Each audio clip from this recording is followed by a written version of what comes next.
Capítulo 10. Mundos en que no existe la muerte. Al finalizar el capítulo anterior, nos hemos referido al propósito de Erickson de lograr un mecanismo para comunicarse con los espíritus de las personas fallecidas. Tal vez lo habría conseguido, pero la muerte detuvo sus investigaciones. No obstante, su afanoso empeño en tal sentido es una demostración de que aquel sabio conocía bastante ese terreno. Y no es extraño, porque el hombre que inventara el fonógrafo, las lámparas incandescentes y más de 1000 otros inventos de gran utilidad para nuestra humanidad, fue miembro, en secreto como todos los demás, de la más rígida y hermética escuela iniciática entre las mencionadas en el capítulo anterior, la de los caballeros de la mesa redonda. Porque en esas escuelas, al llegar a ciertos grados o estados evolutivos de propia superación, los más adelantados alcanzan a desarrollar la visión clarividente, no con órganos permanentes como en la humanidad de Ganímedes, pero de manera transitoria, consciente y voluntaria, con la cual pueden también conocer, comunicarse y actuar, hasta ciertos límites, en esa cuarta dimensión. Y en ella comprueban que la muerte, según la conocemos, solo existe en mundos como el nuestro, limitados por 5 sentidos y 3 dimensiones. Para poder comprender la gran amplitud de ese complejo fenómeno de la vida que en nuestro mundo llamamos la muerte, es indispensable conocer una serie de factores que intervienen en su desarrollo. Verdades cósmicas íntimamente ligadas al sabio proceso de la evolución universal, que obedeciendo a las grandes leyes del cosmos, buscan facilitar el alcance de la perfección a todos los seres que viven y se desenvuelven en los vastos confines del universo integral. Como una explicación detallada del tema, requeriría por sí sola de un amplísimo volumen, y teniendo en cuenta que tales verdades cósmicas han sido enseñadas desde antaño por todas las escuelas esotéricas ya mencionadas, existiendo una abundante bibliografía de distintas épocas para ilustrar a quienes lo deseen, nos concretaremos a presentar ahora un simple bosquejo esquemático, una síntesis clara pero sencilla, lo suficientemente explícita para que los profanos alcancen a tener una idea básica de los fundamentos sobre los que gira todo el proceso de la evolución de la vida en el cosmos, pero sin ir más allá de los límites de un boceto elemental. Los que después de leer esto desearan ampliar sus conocimientos sobre el tema, pueden encontrar en todas las bibliotecas y librerías especializadas en asuntos de metafísica y ciencias esotéricas gran cantidad de libros que se ocupan detalladamente de este estudio. Debemos comenzar por enunciar para los profanos que en el cosmos, o sea, en el universo integral, todo evoluciona desde los aspectos más simples hasta los más complejos y avanzados niveles de vida o de existencia. En todos los reinos de la naturaleza y en todos los planos, mundos o dimensiones de la misma, se cumple esta eterna y gran verdad cósmica. Esta ley del universo tiene su máxima expresión en la sapientísima fórmula que nos legara hace miles de años el padre de toda la formidable cultura esotérica del antiguo Egipto, Hermes Trismegisto, uno de los grandes maestros extraterrestres mencionados en la primera parte, cuando escribió para todas las edades, como es arriba, es abajo. Y esto ha sido comprobado con el correr de los siglos, por los más connotados sabios de la tierra. Quería decir que así como la vida se manifiesta en lo más pequeño, en lo más íntimo y oculto del universo y del cosmos, así también actúa en lo más grande, en lo más evidente y magno de toda la creación. Ejemplos científicamente comprobados existen por millares. Basta con uno solo, pero de fuerza contundente. Los átomos son verdaderos sistemas planetarios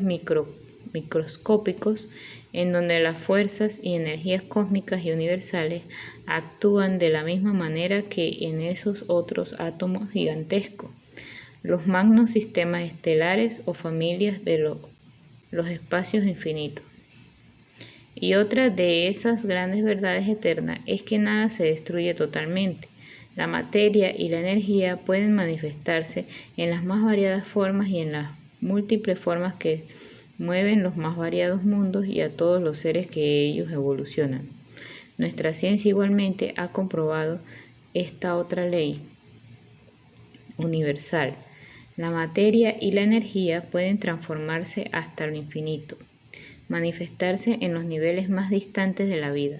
actuar y trabajar desde los aspectos microscópicos incalculables hasta las magnitudes astronómicas también inalcanzables, todavía por nosotros, pero jamás se destruyen totalmente. Aunque en apariencia creamos que un fenómeno determinado ha ocasionado la destrucción de cierta forma de materia o de energía, la ciencia nos demuestra que solo ha habido un cambio, una transformación en algunos elementos o compuestos, en nuevas fuerzas o manifestaciones de energía que siguen existiendo y trabajando en ese infinito e inconmensurable sendero de la vida. Y la muerte, que para los profanos de un tipo de mundos como el nuestro, ciego todavía para muchos aspectos de esa eterna vida, es la destrucción final. El término de la vida es en realidad una de aquellas transformaciones, fenómeno magistral con el que la sabiduría suprema proporciona al ser las oportunidades necesarias para progresar, evolucionar desde los niveles ínfimos de primitivas existencias hasta los más altos peldaños en esa escala que se manifestará en el sueño simbólico de Jacob,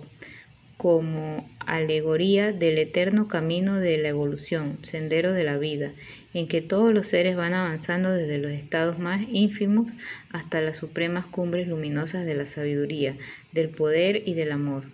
Y ese progreso paulatino, ese largo camino de la evolución, no puede alcanzarse en una sola existencia. Basta mirar el mundo que nos rodea, con todas sus desigualdades, con todos sus extremos y contradicciones, con diferencias tan grandes entre unos y otros seres, para comprender que ese proceso de superación sí es cierto, no se puede lograr en el corto lapso de una vida. Por mucho que sean los años de la existencia de un hombre, es imposible que un salvaje, como los primitivos habitantes de las cavernas trogloditas, llegue a convertirse en tan corto lapso en un sabio como Edison, Einstein u tantos otros, o en un santo como Francisco de Asís, pongamos por caso. Pero la misma historia nos demuestra que los pueblos han evolucionado como han evolucionado los hombres. Y si los hombres han ido progresando desde los tiempos cavernarios, y si la humanidad, pese a los muchos defectos que aún tiene, ha llegado hasta niveles de civilización tan altos como los que hoy ocupa, es lógico pensar que ese proceso de superación se cumple, y si se cumple, tiene que obedecer a un plan determinado, a un sistema en que se manifiesta una inteligencia capaz de proyectarlo, y a la concurrencia de un poder suficiente para mover las fuerzas que pongan en acción tan complicado plan. Y si el plan tiene éxito, si esa humanidad va saliendo de los ínfimos niveles de salvajismo y alcanzando etapas cada vez más superadas, tenemos que aceptar que la inteligencia y el poder del proyectista han sido tan grandes como para transformar a toda una humanidad y cambiar todo un mundo. Ahora bien, si ese proceso de superación constante o fenómeno de evolución vemos que se manifiesta no solo en nuestro mundo, sino en otros, como en el caso que venimos estudiando en este libro, ante la innegable presencia de seres más adelantados que nosotros, tenemos que reconocer, pese a cualquier escepticismo, por consigna o por capricho, que esa inteligencia y poder de tan magno proyectista llega a otros mundos, a otras humanidades, con la misma potencia y la misma sabiduría comprobadas por nosotros. ¿Quién ha podido planear tales procesos y realizar sus planes con los efectos que evidencia cada caso? Demuestra innegablemente la existencia de un ser o seres capaces de dirigir y controlar la vida en cualquiera de los mundos que integran nuestro sistema solar. Tal poder y tal sabiduría lógicamente superan todo nivel humano. Por tanto, aquel ser al que hemos presentado en el ejemplo como el proyectista, podemos darle cualquier nombre, sin alterar en nada la existencia de tan supremas facultades. y nuestra humanidad, como también la de Ganímedes, lo han llamado Dios. En ambos mundos, el concepto sobre Dios implica la suprema sabiduría, la omnipotencia infinita, la suprema bondad y el supremo amor. Y ahora cabe preguntarse, ¿un ser con tales atributos sería capaz de hacer a capricho tan tremendas injusticias como nos muestran las enormes desigualdades reinantes en la humanidad que conocemos? ¿Es posible concebir a Dios como la suprema perfección al contemplar en nuestro mundo a seres de tan distinta condición, de tan extremos y apartados medios de vida, con tan opuestas facultades,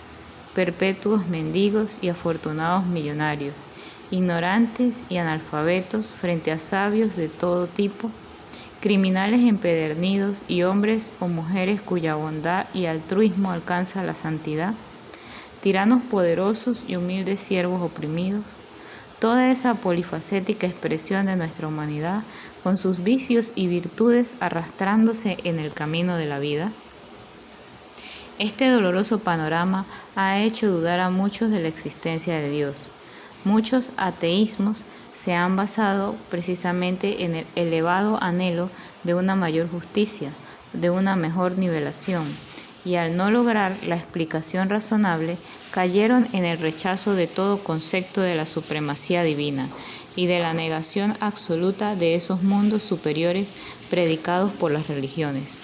Pero la respuesta a sus anhelos y preguntas estuvieron siempre en las profundas lecciones de esas escuelas iniciáticas, tantas veces mencionadas, en las antiguas y siempre nuevas enseñanzas que al darnos el conocimiento de otros planos, de otros mundos y dimensiones en que se desenvuelve la vida y todas las fuerzas y leyes del cosmos, explican ampliamente el porqué de ese certijo. En una sola existencia no se puede dar el gigantesco salto desde el primitivo salvajismo en que estuvieran sumidos los contemporáneos del Pithecanthropus erectus, de los hombres Cro-Magnon o del Neandertal, hasta los de nuestro siglo XX. Esto es obvio, pero si pensamos que un espíritu cualquiera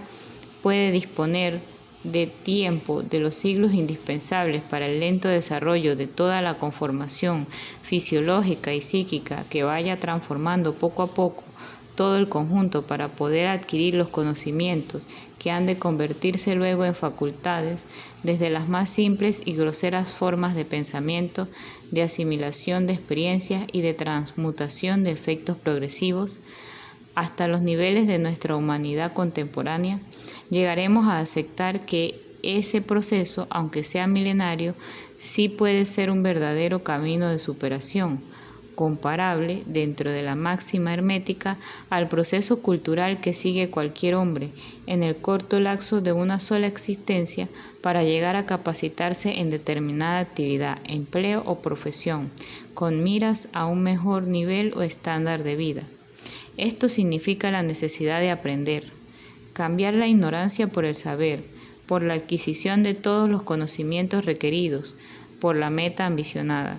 Y así el niño ingresa en una escuela en donde adquiere año tras año la instrucción básica o primaria. Según sea la meta que se propone alcanzar, tendrá que seguir estudiando más o menos años para aprender todos los cursos que la profesión, empleo u oficio pretendidos le exijan. Es el común y siempre repetido camino que todos han seguido y siguen. Y si comparamos este diario y general proceso de superación personal en una simple existencia, o sea, en lo pequeño, con la evolución progresiva que pueda transformar a ese salvaje cavernario en un sabio del siglo XX, pongamos por caso, estamos enfocando en realidad los amplios y profundos alcances que en este campo tiene aquella sabia fórmula de Hermes: como es arriba, es abajo, para obtener los conocimientos necesarios relativos a una determinada actividad en el corto plazo de una encarnación o manifestación de la vida del espíritu dentro de cierto límite de tiempo en un determinado espacio y forma de la materia. Pueden bastar los años que dure esa existencia, Pero si pensamos en la sabiduría absoluta, en el poder supremo universal y en la perfección, que es la meta macrocósmica del ser humano, hemos de comprender que 60, 80, 100 o más años son muy pocos para poder conocerlo todo, adquirir la absoluta experiencia de todo el universo integral.